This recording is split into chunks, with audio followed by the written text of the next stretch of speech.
Good morning, everyone, and welcome to EDP and Applied Mathematics Seminar. It's a pleasure for me to open session 72 of this seminar. Today we have two excellent speakers, Franck Boyer and Claudia Sagastizabal.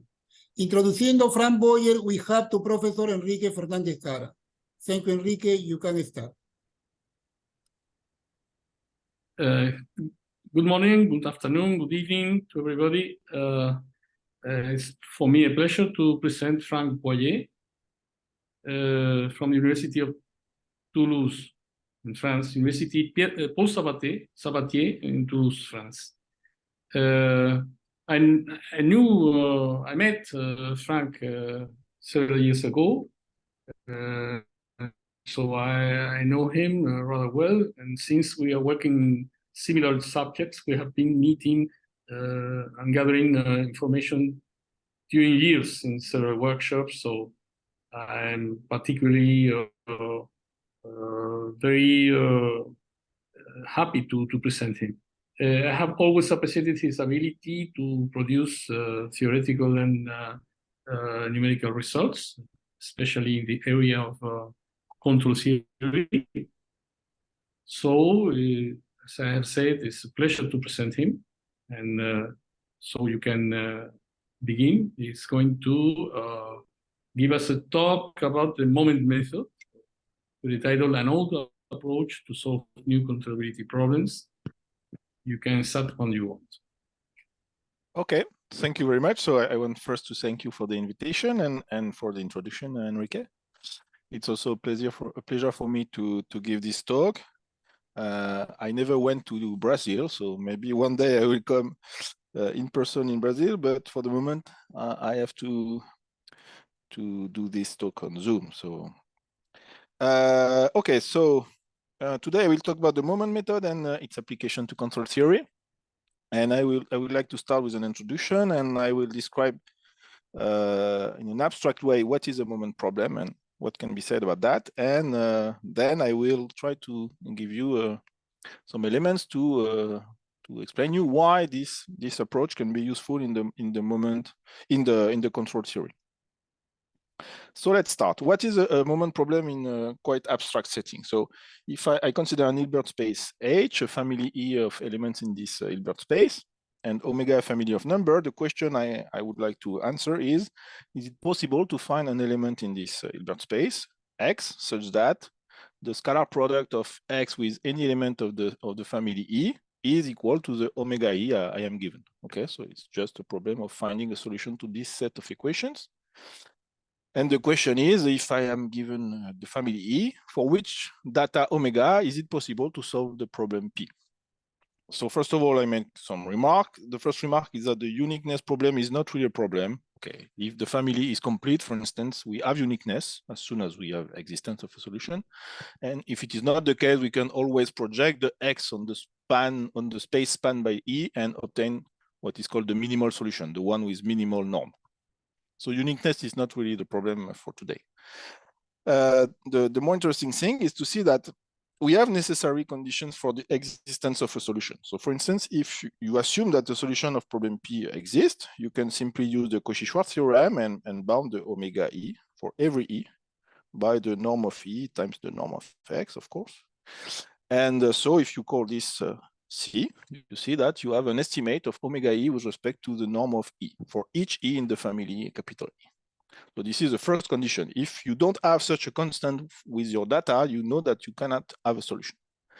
But you have more. You can also subtract two equations, omega E and omega F, and see that the difference between the two should be controlled by the same constant C, the norm of X in the example, times the norm of the difference between E and F.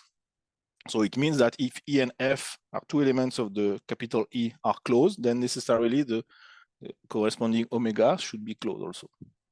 And more generally, you can obtain the last estimate, that is any linear combination of the omega E should be controlled by still the same constant times the norm of the similar combination of the elements of E. So in particular, you see that if the family capital E is not linearly independent, then there exists a linear combination such that this is 0, then necessarily if you want a solution, you need the data to satisfy the corresponding equation. Okay, so now is there existence? So if E is finite, it's quite easy. So I will assume that it's linearly independent, because if not, we have seen that maybe we can have problems. So we remove the elements that are not okay. We take the subfamily which is linearly independent. And then in the finite case, it's very easy to see that we always have a solution. And it's the opportunity for me to introduce a notion that will be crucial, which is the notion of biorthogonal family. So what is the biorthogonal family of my family, capital E? It's another family of elements of H, Q sub E, such that the scalar product of E with Q sub F is equal to 1 if E is equal to F, and 0 if not. And so, of course, if I am able to build this biorthogonal family, which is possible in a finite case, just by playing with the gram matrices and so on, we can build a solution to our problem by setting X is equal to the sum of the omega F QF. You see that if I compute E scalar product, X scalar product with E, since it is linear, you see that all the elements in the sum cancels except for F is equal to E, and so finally I obtain omega E. So of course it's a solution to my moment problem. And it's important to note that we can estimate the norm of the biorthogonal family, and more particularly the norm of the minimal biorthogonal family. And this norm is related to the distance between the element E to the rest of the family, and more precisely to the space spanned by the rest of the family. So if you have an element in E that is very close to the others, then the biorthogonal family will be large. Okay, so this is in the finite case. What happens in the infinite case? Of course, it's a little bit more complicated, and we have a theorem that says that such a biorthogonal family exists if and only if the distance between the element E and the space spanned by all the other elements in capital E is strictly positive for every E. Okay, and in that case, we can prove that the optimal biorthogonal family, the norm of each element is equal to 1 over the distance of E between E and the span. So it's the same. If we have an element in the family that is very close to the linear combination of the others, then the norm of the biorthogonal family will be large. Okay, so once we know that a biorthogonal family exists, we can solve the problem, at least, for instance, if the series which is there converges. If this series converges, then of course, this series converges also in the Hilbert H, and it's clear that this X is also a solution to my moment problem. But it happens that this condition on the left is too strong in many cases, and it's possible to have a look at this problem in another way. Imagine that I am able to write E as a union of finite subsets that I call G in that slide. Then, in fact, it's enough to have the summability of this series. That is, I only consider the sum of the norms by groups, okay? And if this is true, then of course, I can build the series on the right, and this is still a solution to my moment problem. So the point is, if I'm able to find clever partition of my family, maybe it's better to try to prove the inequality on the left, which has a chance to be true, as soon as maybe the other one, the one on the left here, may not be true because QE will be very large, for instance, for some E.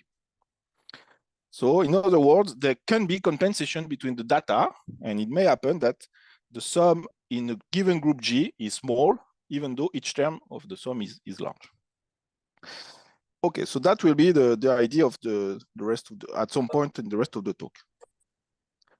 And a remark is that this QJ, this guy here, that I call QJ, is in fact a solution to another moment problem, which is the same as before, except that if the E is in J, I take the data omega E. If E is not in J, I take 0.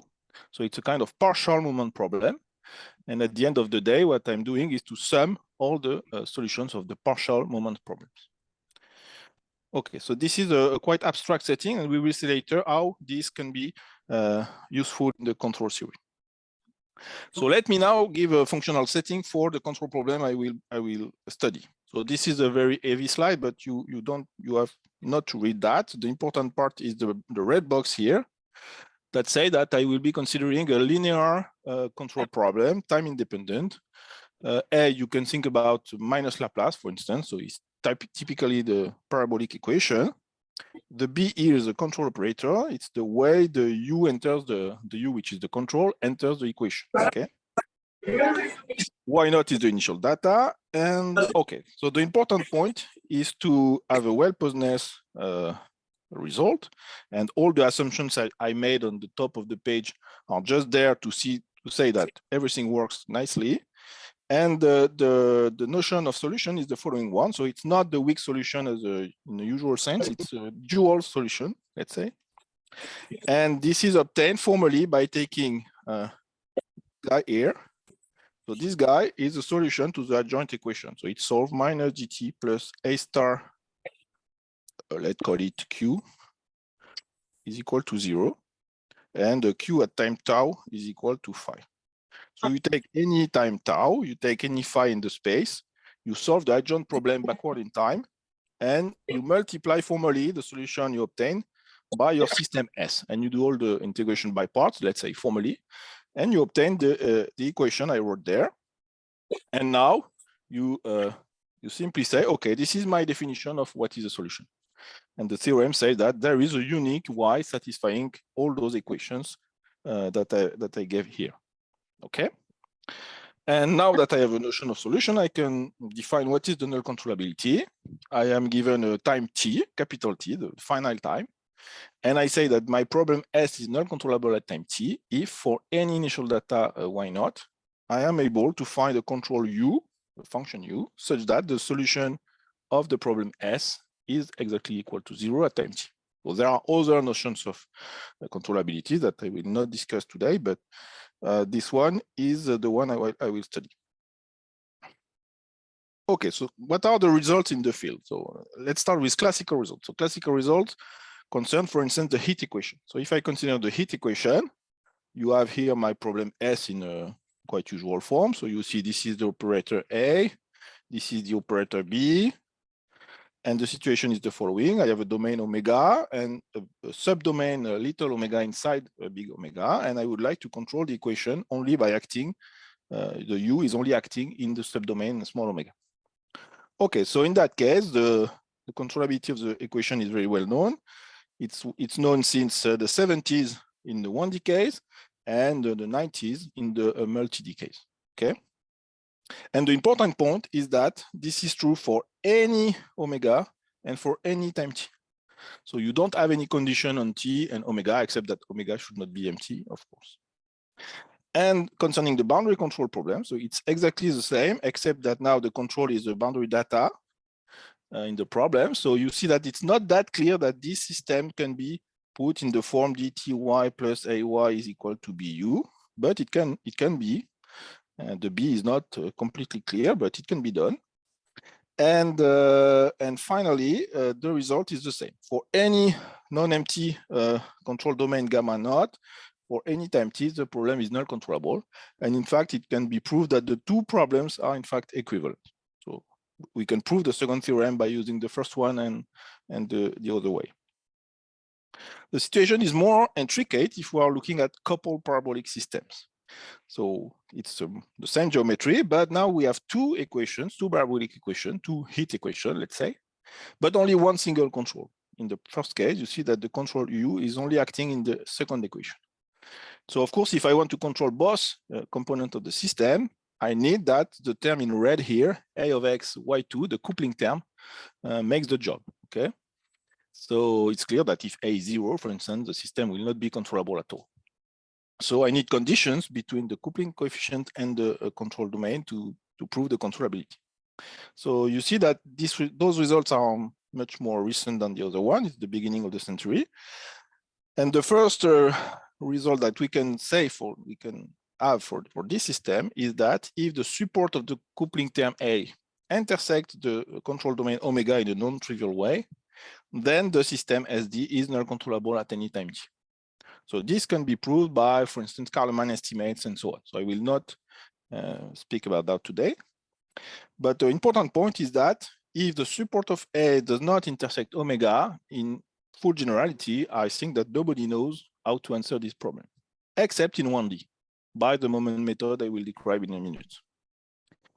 And for the boundary control problem, it's even worse, because in fact, in multi-D, we have very, very few results. If I have time, I will give you one very recent result on that problem in multi-D. But most of the results are only in 1D for a reason that I will say to you later. And in particular, in that case, the two problems are not equivalent. So that's also a reason why it's more difficult. So typically, these are examples of systems that I would like to consider. There are 1D systems, and as I said, it's already a difficult task to study the non-controllability of those systems. So I choose to present only boundary control problems. You see that the control is on the second component on the boundary, let's say on the left boundary of the domain. In the first case, you have the two heat equation coupled with the coupling coefficient A of X. In the second case, the coupling coefficient is constant, but the two equations don't have the same diffusion coefficients. And in the last case, still the coupling coefficient is 1, but the second operator is not exactly a Laplace operator, it's a Laplace plus a potential. And it appears that I don't know how to prove the controllability of this system with another method than the moment method.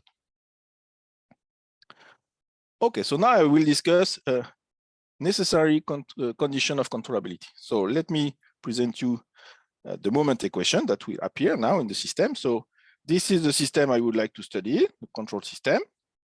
Okay, and if you take a look at the definition I gave by the dual approach, you see that the control U, the function U is a control for my system if and only if it satisfies all those equations. Okay, so it's the same equations as before, except that we don't have the term at time t, because I suppose that the solution at time t is 0. Okay, so this is a family of equations that should be satisfied by my function v. Okay, so I change the variable a little bit. V of t is u of capital T minus t to simplify a little bit the computations.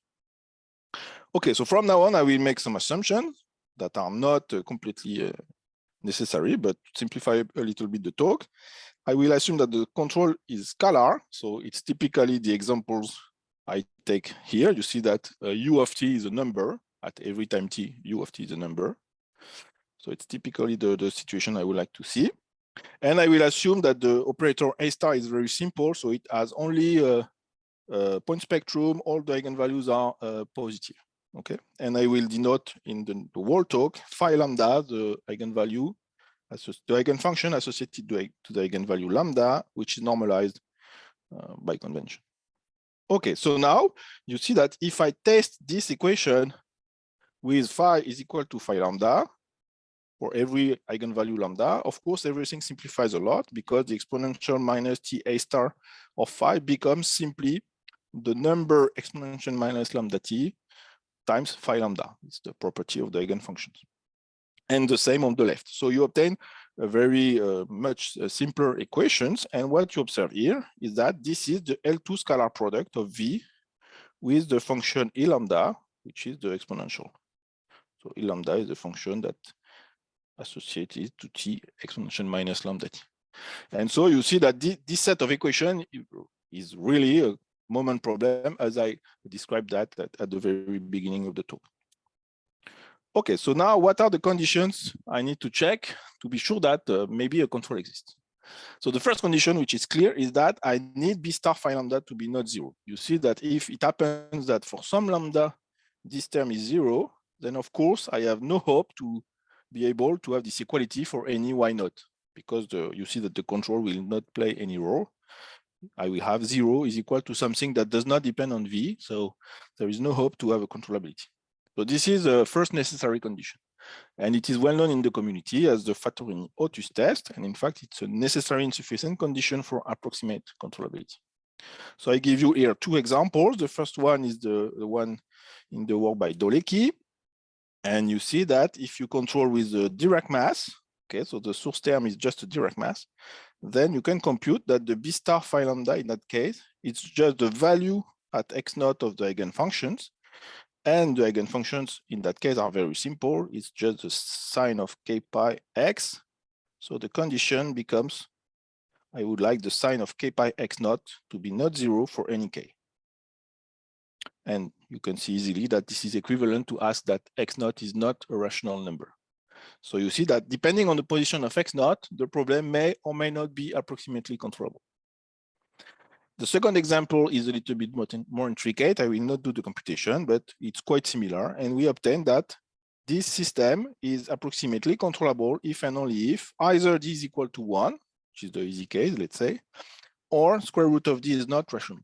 Okay, so you see that we have conditions on the coefficients of the system. Okay, but we will have other necessary condition. You see now that if I assume that the b star phi lambda is not 0, I can divide by b star phi lambda.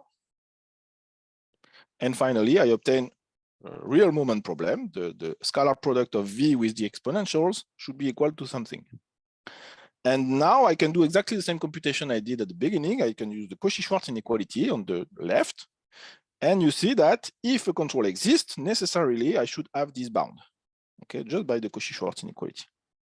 And since I want this to be true for any y naught by a Barnard-Steinhaus argument, uniform boundedness principle, you see that necessarily I should have this property. The supremum with respect to lambda of the exponential minus lambda t divided by the b star phi lambda should be bounded. So it means that not only b star phi lambda should not be 0, but it should not be exponentially small. And more precisely, what we obtain is that we cannot hope to control the problem if t is smaller than this lim sup.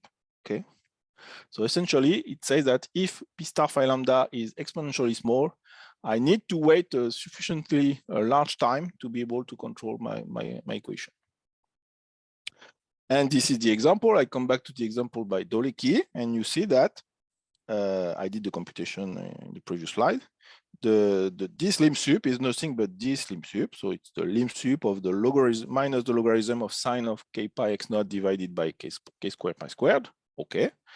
And the important point is that, of course, this theorem is not empty, because if you give me a value tau, any value you want, 22, let's say, I can find a number x naught, which is not rational, such that this lim sup is equal to 22. So in fact, it's possible that appears a phenomenon that is called the minimal null control time. We need really to wait sufficiently a large amount of time before being able to control the problem. That happens, for instance, for this reason, but it can happen for other reasons. This is the third necessary condition. Let's have a look to what happened with two different eigenvalues. So I take lambda and mu, two different eigenvalues. I take the two moment equation corresponding. I made a slight change of notation. So the psi lambda is the phi lambda divided by b star phi lambda. So I divide it by the b star phi lambda. Okay, and this guy is psi lambda. Okay, so now I have those two equations, and I subtract exactly as I did at the very beginning with the omega e, omega f. I subtract, and I play a little bit. So it seems to be a complicated formula, but it's just algebra. I just made a linear combination of the equations. You see that here you have exponential minus lambda t, exponential minus mu t, exponential minus mu t, and all the rest are numbers. Okay, so I have this, and then I use the mean value theorem to observe that everything in the parentheses is in fact bounded. I think it's bounded by capital T, if I'm right. But it's bounded uniformly with respect to lambda and mu, even if lambda and mu are very close. And so I can do the same game as before and use the Cauchy-Schwarz theorem and obtain that necessarily, if a control exists, I should have this this exponential minus lambda t times psi lambda minus psi mu over lambda minus mu. This quantity should be bounded.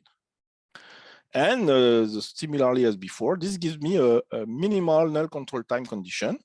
If I want my system to be controllable, I need t to be larger than some quantity depending on the ratio psi lambda minus psi mu divided by lambda minus mu.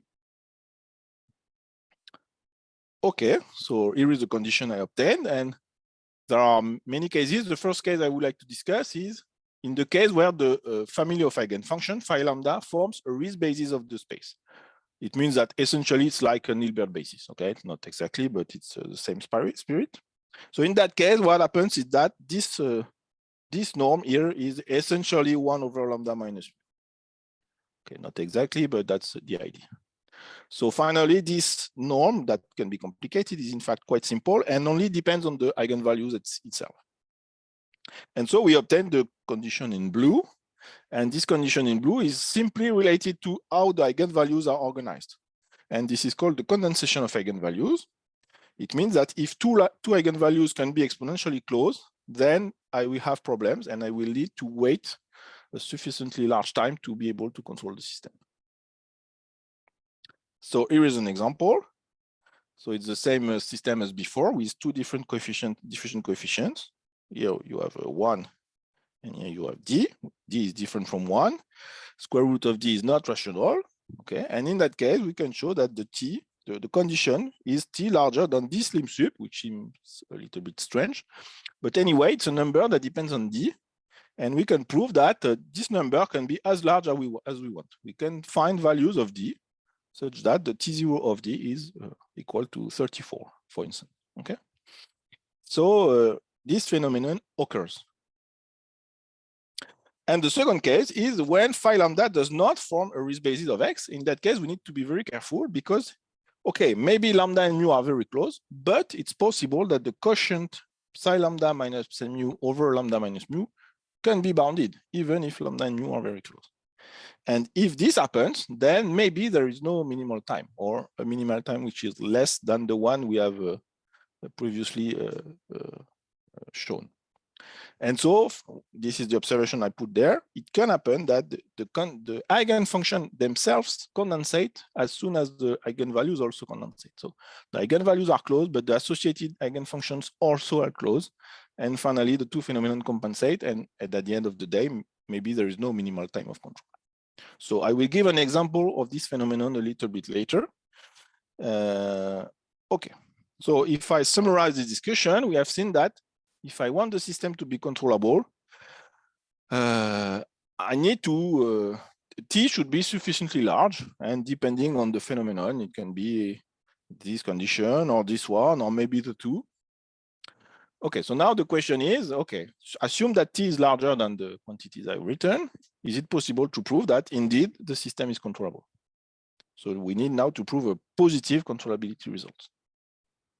And this is where the moment method enters the game.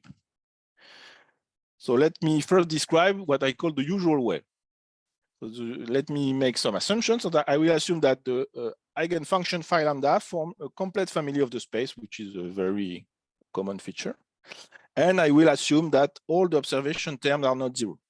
We have seen that if one of them is zero, then I cannot hope to have controllability.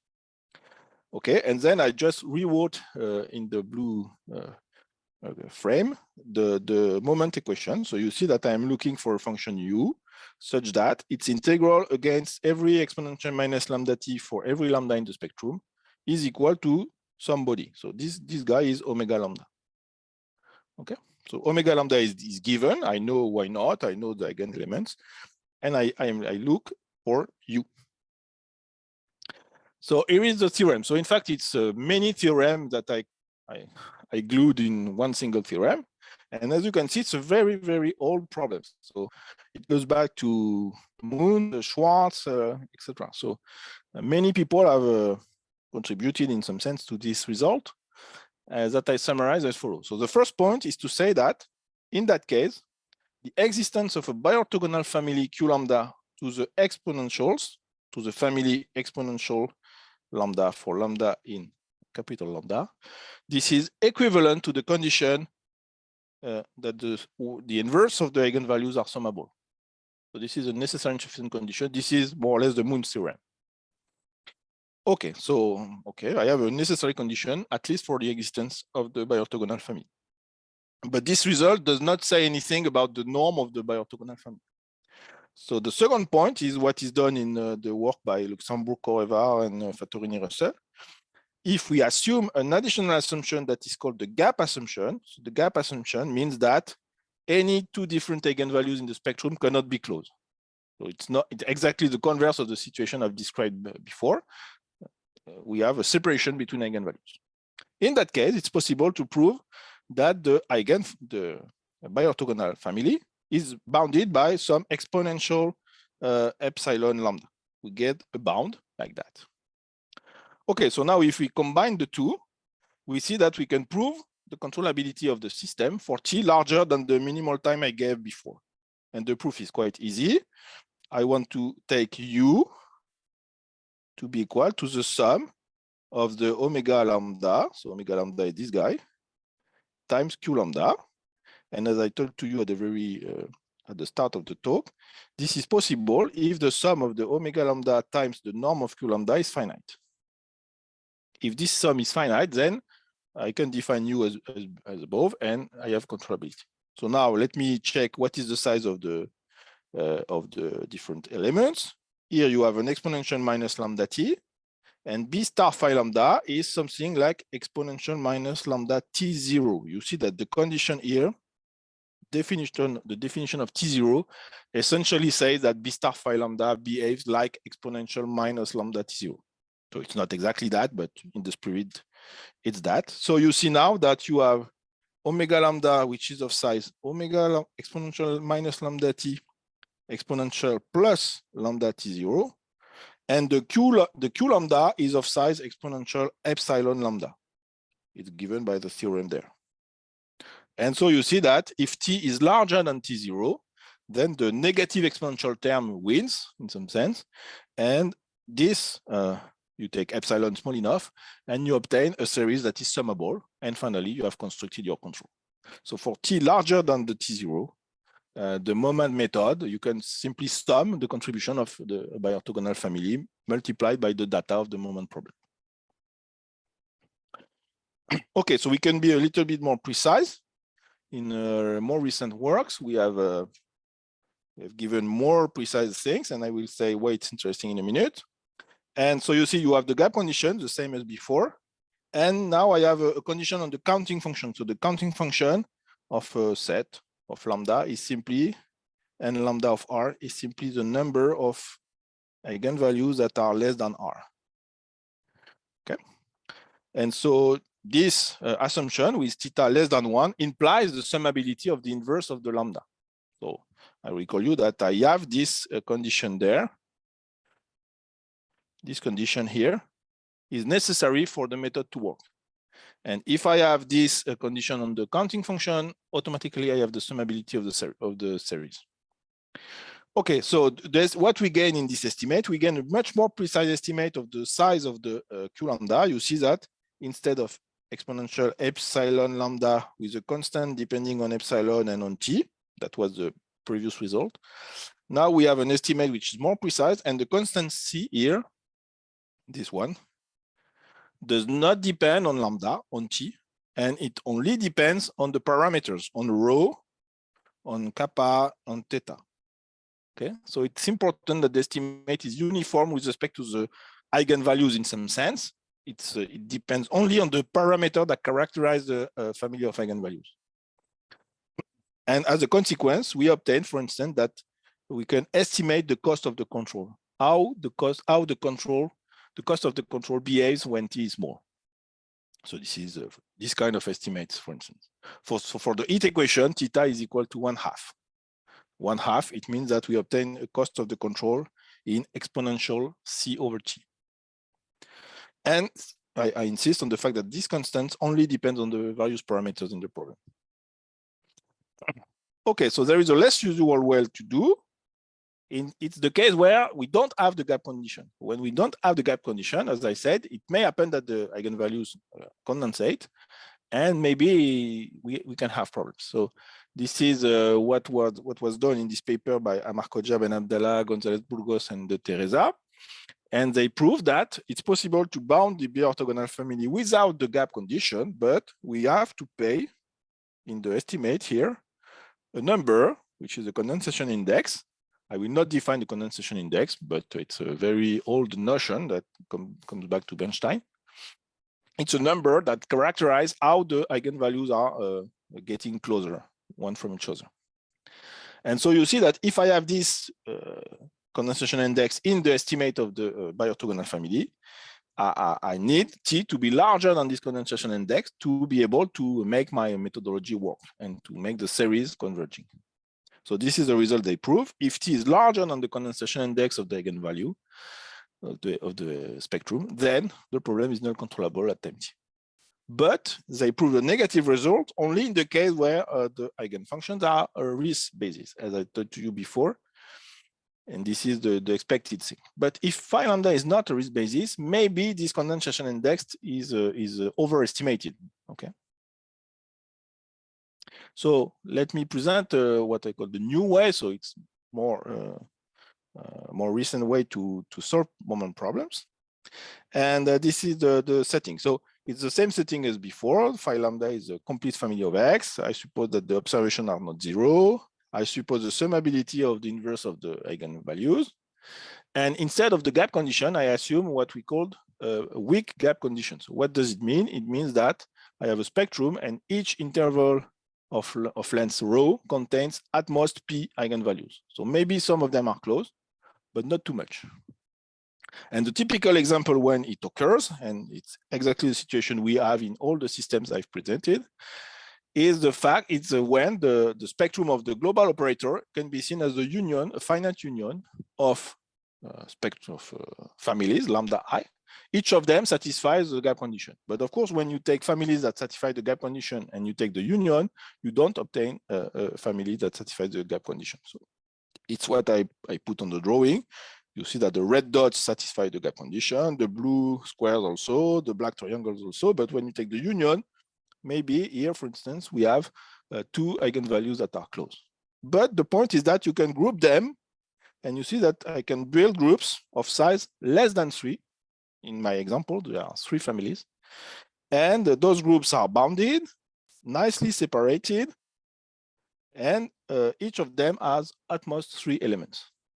So this is exactly the general proposition we have.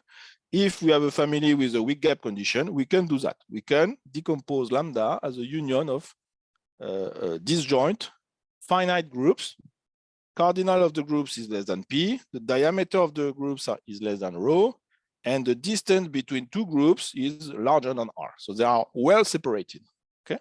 So inside each group, maybe we have problems. We have eigenvalues that are very close. But between the groups, we have a gap.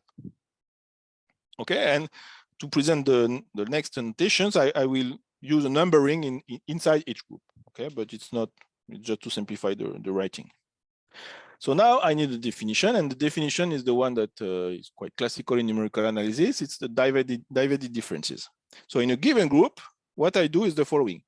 I take the psi j, so you recognize here the quantity I've already mentioned, the eigenfunction phi divided by the observation. So this is psi.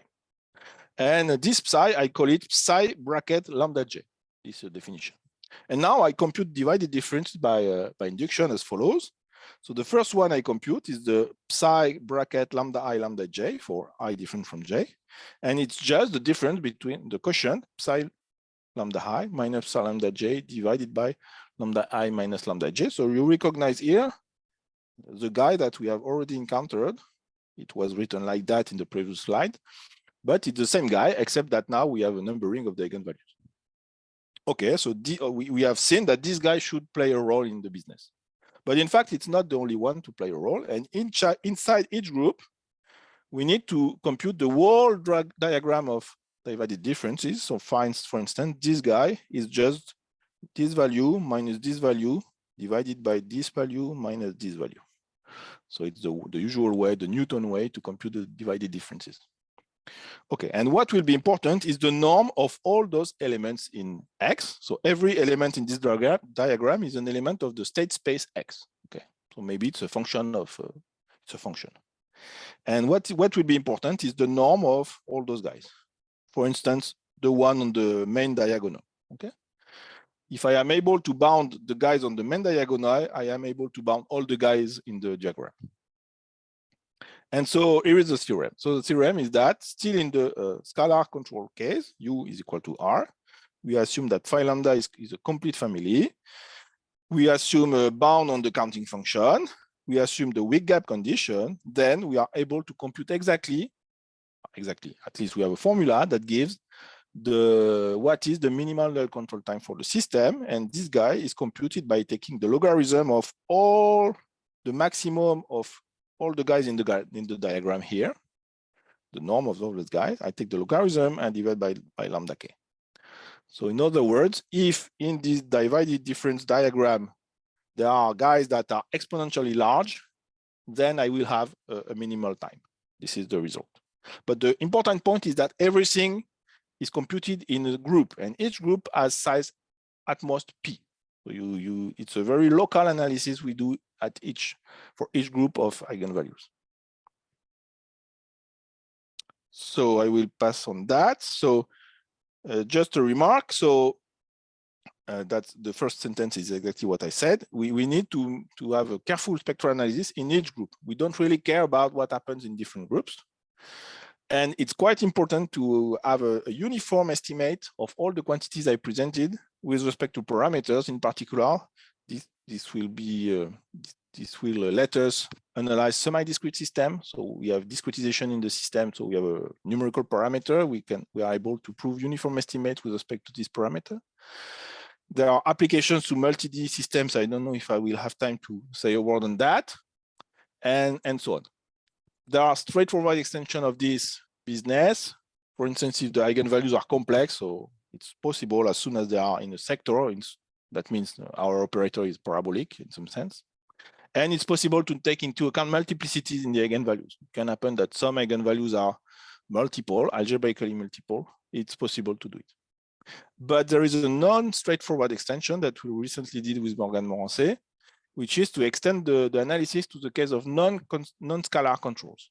And this is much more difficult because instead of having a usual moment problem, you see that now we have some kind of geometry because we have the b lambda that comes into the game, and the b lambda, the small b lambda, is just the b star lambda, b star phi lambda.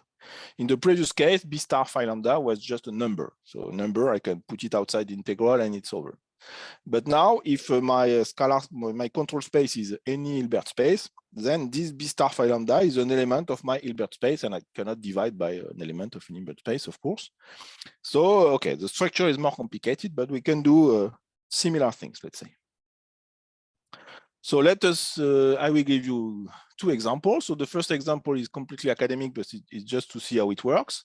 So imagine you have this system. So it's a boundary control problem. You see the U is in the boundary, and the operator is just the Laplace, and the Laplace plus spectral perturbation of the Laplace. Okay, so it's minus Laplace plus a function of minus Laplace, and this function is assumed to be bounded. So what can be seen is that this big operator, capital A, satisfies the weak gap condition with P is equal to 2. So maybe at some point, 2 eigenvalues will be closed, but not 3. We will never have 3 eigenvalues closed. And in that case, we can compute what I called before the condensation index, and it can be arbitrarily large. For instance, if my function f is an exponential here, with alpha positive, of course, then the condensation index is exactly alpha. Okay. So I can build examples of operators that have a family of eigenvalues that have a condensation index which is as large as I want. So if I use the theorem that I presented before, I know that the system is controllable for t larger than this condensation index. However, we will see that this theorem is pessimistic, and in fact, this system is controllable for any t. And this is the result I wrote at the end. And how does it work? You see that in that example, we have a very natural choice for the groups. I take k squared pi squared and k squared pi squared plus f of k squared pi squared. You see that those two eigenvalues are closed if f is tending to 0 at infinity, for instance. Okay. Let us imagine that f is the exponential function. So now I can do computation. So it's not that hard. We compute the eigenvalues of the operator, the eigenfunctions. We obtain that. And what we see is that, okay, I can compute the first divided differences, which is the only one I need to compute in that case. And okay, once I have done the computation, I see that, in fact, the divided difference of the psi is, in fact, a bounded function with respect to k. It even tends to 0 in that case. Okay. So even though the difference between the two eigenvalues, lambda k1 and lambda k2, tend to 0 exponentially fast, this problem is not really a problem because the psi, the corresponding psi, also converge, are also close at the exponentially fast. So there is a compensation, and finally the system is non-controllable at any time t. Okay. The other example is more interesting, but a little bit more intricate. So this is the example I've said before. You see that you have two operators, two Laplace operators. The second one is perturbed by a potential. So it seems to be not a big deal, but actually I don't know any other method to prove that this system is controllable. Okay, all the Karleman stuff and so on does not work for this problem. And here it's the same. We can build potentials B such that the condensation index of the full operator A is as large as I want. This is an inverse spectral theorem. But nevertheless, the system is controllable for any time t as soon as B is small for a technical reason that I can explain, but I will not enter the details. And so you see that the proof is a bit more complicated because we need to compare the eigenfunction of the Laplace operator on the one hand and the eigenfunction of the perturbed Laplace operator on the other hand. They are not the same eigenfunctions. In the previous case, that was really academic, you see that this operator and this operator, they both have the same eigenfunctions. They don't have the same eigenvalues, but the same eigenfunctions. So it's much more simple to do the computations. In the second case, it's more intricate, but we can do it. And we can prove that if I take an eigenfunction of the Laplace and an eigenfunction of the perturbed Laplace operator that are close enough, so they are in the same group, then the corresponding quotient is uniformly bounded. And finally, by the formula before, we obtain that the system is controllable at any time t, despite the fact that the eigenvalues may condensate. Okay. I don't know what time is it. Maybe I need to conclude. So I will just present one result, is that with the techniques I've presented, we can prove things on discrete problems. So this is a result we have obtained with Damien Lancius and Morgan Morancet. So you take the very same problem as before, but you consider it's a finite difference approximation, for instance. So now you have a family of finite dimensional control problems. Those are ODEs. But of course, the size of the problem increases when the size of the mesh H tends to 0. And the question is now, is it possible to obtain uniform bound on the control? And it's known that, in fact, for each H, the problem is controllable, no problem. It's a finite dimensional ODE. But the control is not uniform with respect of H. And what we are able to prove with this kind of moment method is, okay, we can obtain a control UH, which is uniformly bounded, the constant C here does not depend on H, so it's okay. But we need to relax a little bit the requirement. We don't exactly arrive at 0, but we arrive at some target y hash of t, which is exponentially small, which is of course much essentially 0 at the numerical level. So we are able to achieve for the semi-discrete problem exponentially small target with a bounded cost. And this is done by the moment method by analyzing the spectral properties of this discrete operator and proving uniform estimates on the eigenelements. So we prove a uniform gap property, uniform behavior, asymptotic behavior of the eigenvalues, etc. So this is the way we did.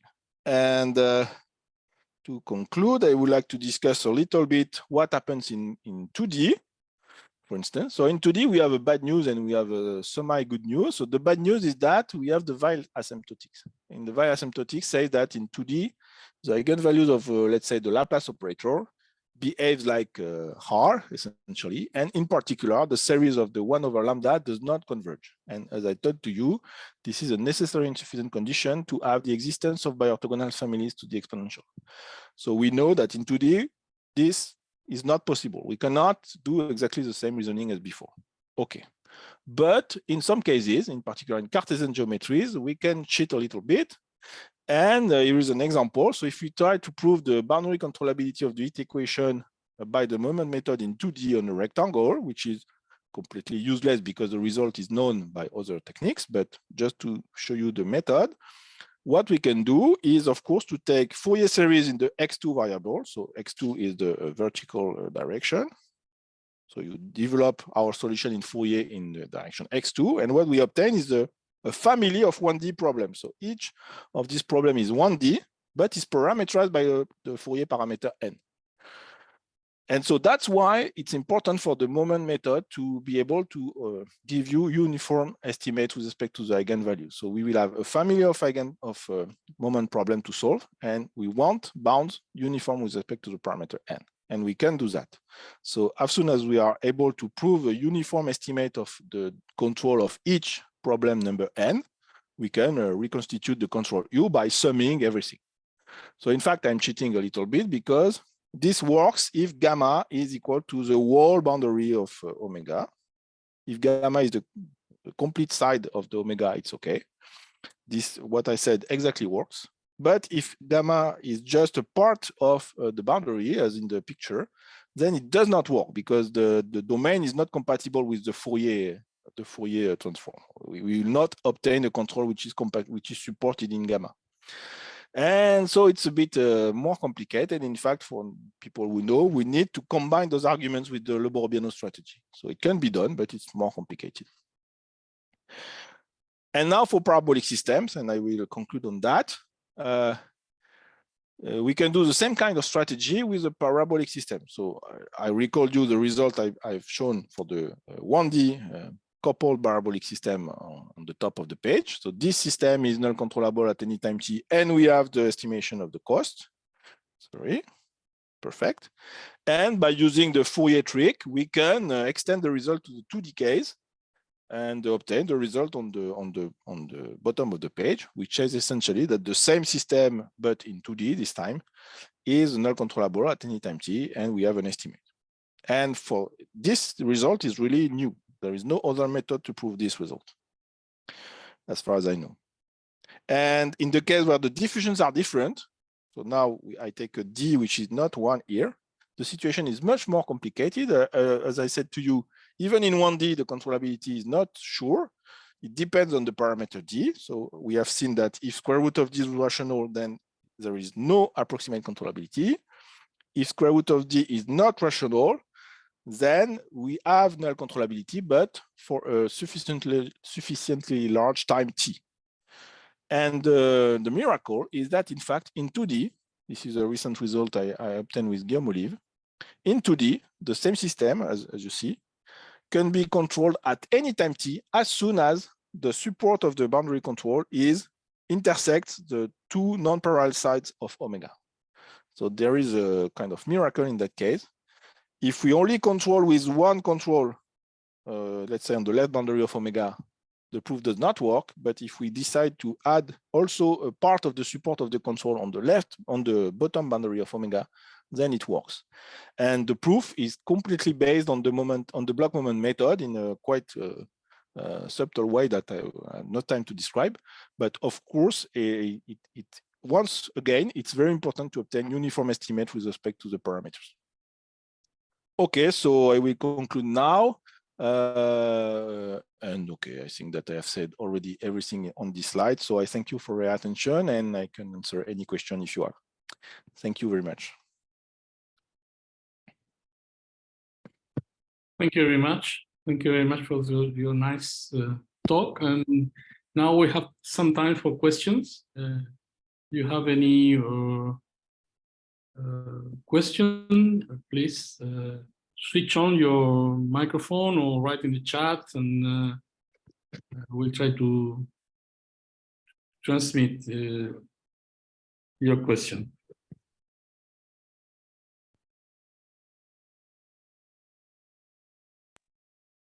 May I ask a question? Of course. So Franck, thank you very much for this very nice talk. I have a question related to the last part of your talk about the 2D case, where you prove with Guillaume, for system. Okay, and then you need control, in 2 non-parallel sides of the boundary, right? Do you think that it could be possible to do something for Stokes using these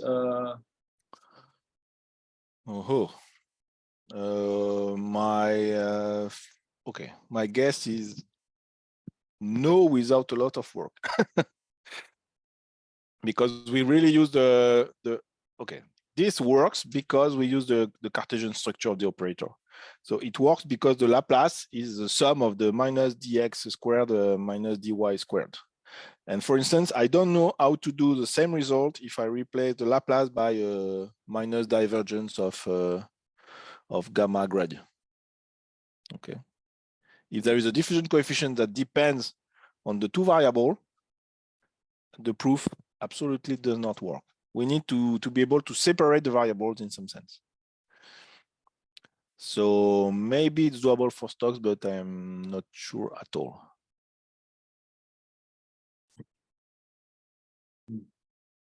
Okay. Any other question? Okay, I have a question regarding the cases in which you find the minimal time of controllability. Mm-hmm. Any of them. Have you tried to find for times that are smaller than the minimal time of controllability? Is there any general method to find which are the controllable initial states?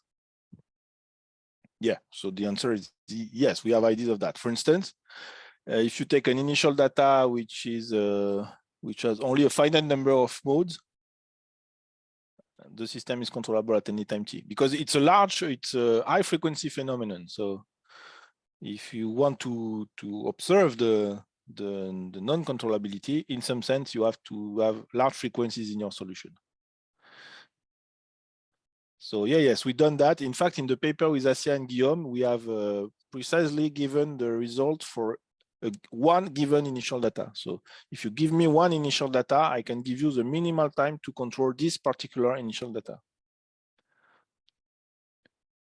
And for instance, and if the initial data only contains a finite number of modes in the decomposition in the eigenfunctions, then you have controllability for any time t. Yes, but maybe there are estimates on the possible. Maybe there are estimates depending on the time that you have chosen in order to get a complete space, a larger space. Yeah, it's possible because. Okay, maybe I have to find a good place. Here, for instance, for this term, the only thing I said on this term is that it's bounded by y0. But of course, if this term is exponentially small, you improve the controllability properties. So if the initial data is such that y0 phi lambda is exponentially small, then you reduce the minimal time for sure. And maybe it's 0. And conversely, again, for a small time, have you any method to say which is the attainable space? Okay, I don't know. Well, maybe it's possible. I have to say that I did not look at this problem, but maybe it's possible by the moment method to characterize exactly what are the data that can be obtained by a control, just by replacing 0 in the formulation by the data and have a look. So yes, I think it's possible, but we did not do that. Okay, thank you very much. Thank you again for your very nice talk and for your participation in the seminar. And I'm going to stop here and give the word to the Master of Ceremonies. Thank you. Thank you, Enrique. Thank you a lot, Professor Franck Boyer, for your amazing work.